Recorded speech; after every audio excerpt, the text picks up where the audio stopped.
नमो वेंकटेशाय। आज हम यहाँ तिरुमला तिरुपति में ब्रह्मोत्सव के संदर्भ में मोती वितान वाहन पर आरूढ़ होकर मलयप्पा स्वामी को भक्तों को दर्शन देते हुए देखने वाले हैं। मोती वितान वाहन मुत्याला पल्लकी चर्चा करने के लिए, इनकी विशेषताओं को जानने के लिए हमारे बीच उपस्थित हैं डॉक्टर IN चंद्रशेखर रेड्डी जी।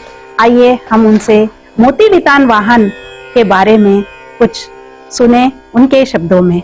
नमस्कार गुरुजी। नमस्कार। ओम नमो वेंकटेशाय। मोती वितान वाहन मोतियों से बने एक ऐसा वाहन है कि जिस पर श्री वेंकटेश्वर स्वामी मलयप्पा स्वामी के रूप में, आप ये भी जानते हैं कि श्री वेंकटेश्वर स्वामी के 5 रूप हैं। उन रूपों में एक रूप है मलयप्पा स्वामी का रूप। ज्यादातर जो है उत्सव में मलयप्पा स्वामी ही शोभा यात्रा पर निकलते हैं।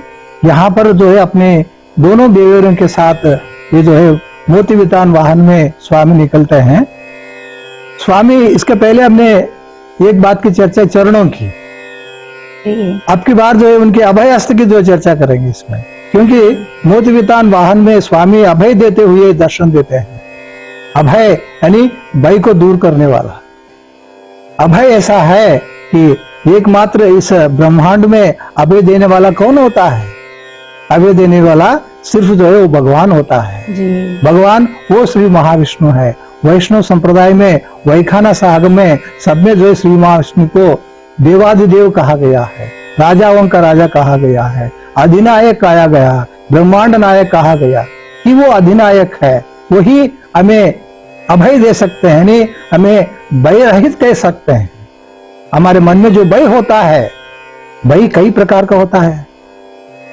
हमें नित्य जीवन में जितने सारे काम करते हैं उनमें हमेशा एक शंका रहती है, ये काम बनेगा या नहीं बनेगा, खाऊंगा नहीं खा पाऊंगा, मैं देखूंगा नहीं दे पाऊंगा, पता नहीं इतने सारे जो है शंकाएं हमारे मन में उत्पन्न होती है और उनका मूल आधार जो है भय है। गुरुजी, आपसे सुना कि मोती वितान वाहन की क्या विशेषताएं हैं, इसमें अभय हस्त की बात आती है, तो आप अभय हस्त के बारे में हमें कुछ बताइएगा। श्री वेंकटेश्वर स्वामी के जो मूल विराट रूप है, जो अर्चा रूप है, स्वयंभू है, स्वयंभू में भी अभय हस्त है जी। ये वेंकटेश्वर स्वामी की विशेषता है।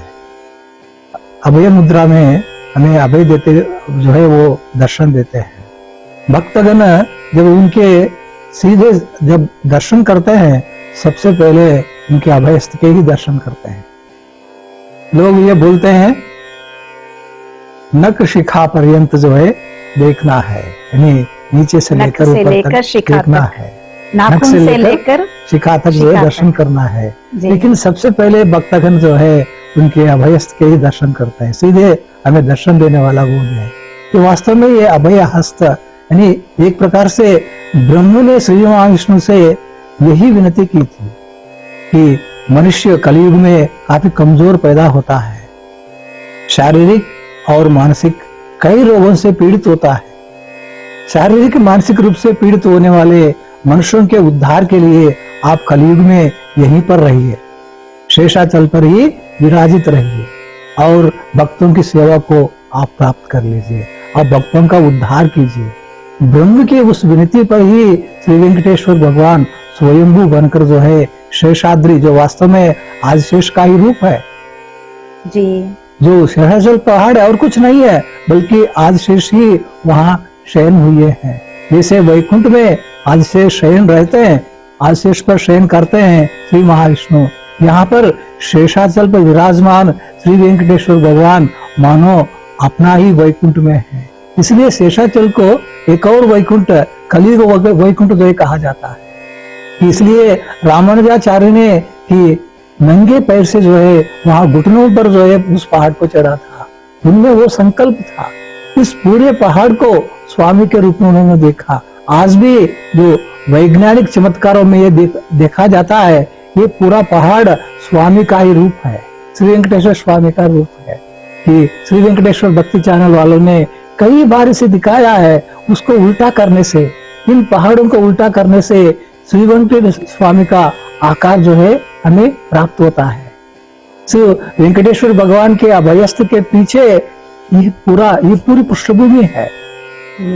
मोती वितान वाहन में जब मलयप्पा स्वामी अभयस्थ के साथ जो है बाहर निकलते हैं कि दूर से ही सही ब्रह्मोत्सव में भाग लेने वाले जितने सारे भक्त हैं वहां बैठकर खड़े होकर स्वामी के दर्शन करते हैं। तो उस समय जो है मोतियों के उस जो है जाल में से स्वामी के वरद हस्त अभय हस्त जो है हमें दर्शन देता है कि अन्नमैया जो वास्तव में श्री वेंकटेश्वर भगवान के परम भक्तों में एक भक्त है कि उन्हीं में लीन हो गए अन्नमैया। अन्नमैया ने अपने जीवन को सार्थक किया। अन्नमैया ने गीत रचा, एक पद रचा है, एक संकीर्तन रचा है। ఇందరికి అభయంబు నిచ్చుచేయి కొందువకు మంచి బంగారు చేయి ఇందరికి అభయమిచ్చుచేయి। अन्नमैया ने उस अभयहस्त के बारे में बहुत ही सुंदर ढंग से जो है पूरे दशावतारों का वर्णन किया, संदर्भ अभयहस्त का। लेकिन अन्नमैया ने क्या किया, श्री महाविष्णु के 10 अवतारों का, देखिए एक एक अवतार का उल्लेख है इसमें। वेललेनी वेदमुलो वेदिकी तेच्चिन चेई, वर्षावतार में स्वामी जहाँ जो है सागर के पानी में वेद जो है विलीन हो गए थे, उनको ढूंढकर जो है बाहर निकाल कर ले आए। चिलुकु गुग्गली किंद चेर्चु चेई, यानी सागर मंथन जब हुआ, मंदर पर्वत को सागर में जो है ऊपर उठाने के लिए नीचे जो है स्वामी के हस्त ही जो है काम किया। स्वामी के हस्तों ने जो है उस मंदर पर्वत को ऊपर उठाया, तब जाकर ही सागर मंथन हुआ, क्षीर सागर मंथन हुआ देवताओं के द्वारा और राक्षसों के द्वारा। कलिकी युग भूकांता गागिलिंचिन चेई, आप जानते ही हैं जी। वललैना कोनगोल वाड़ी चेई, नरसिंह अवतार में अपने नखों से नाखूनों से जो है हिरण्यकश्यप के पेट को चीर कर जो है रख दिया जी। वास्तव में हिरण्यकश्यप ने कैसे कैसे वरदान प्राप्त किए, ना मानव से, ना देवता से, ना दिन में, ना रात में, ना घर के अंदर, ना घर के बाहर, ना आकाश में, ना पाताल में, ना किसी अस्त्र से, शस्त्र से, इन सभी से जो है मेरा संहार ना हो, मेरा वध ना हो सके, ऐसा वरदान जो है हिरण्यकश्यप ने ब्रह्म से प्राप्त किया।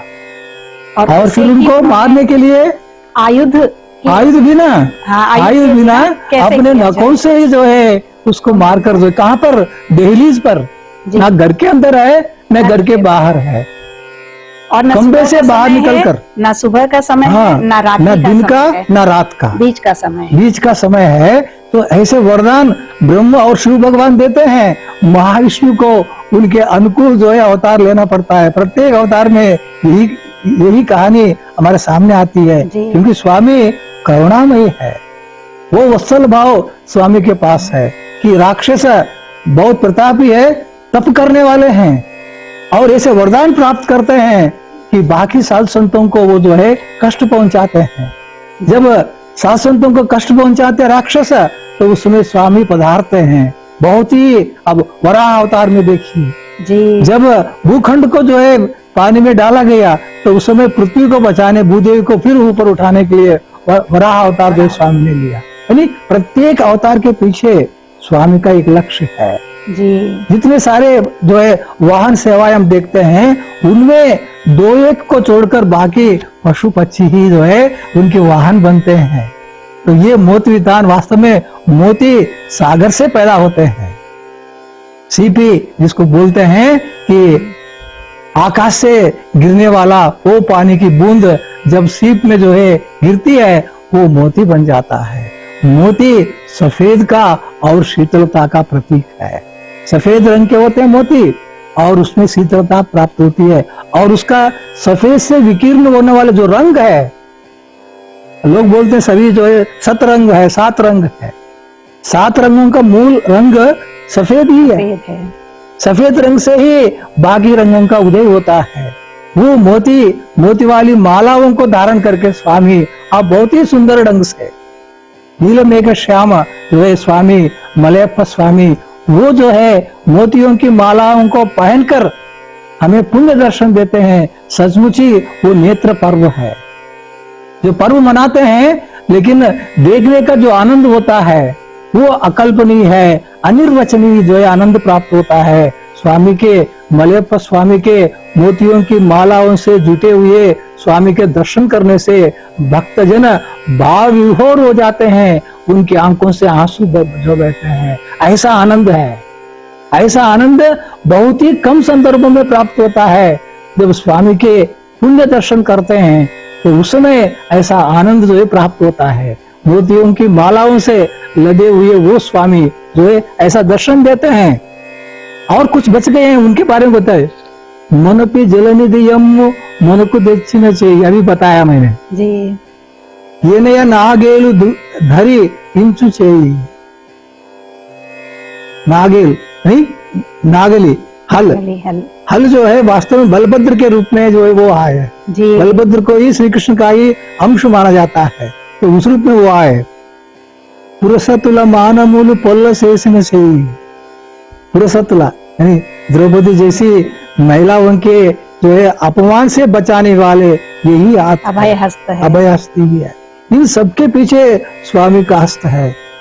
भक्तजनों, ये आप लोगों को जानना चाहिए, इस पूरे ब्रह्मांड के पीछे स्वामी का ही हस्त है, स्वामी का ही अभय हस्त है। उस अभय हस्त के द्वारा ही इस पूरे ब्रह्मांड की गति हो रही है, सृष्टि हो रही है, लय हो रही है, सब कुछ भी उसी हस्त के कारण है।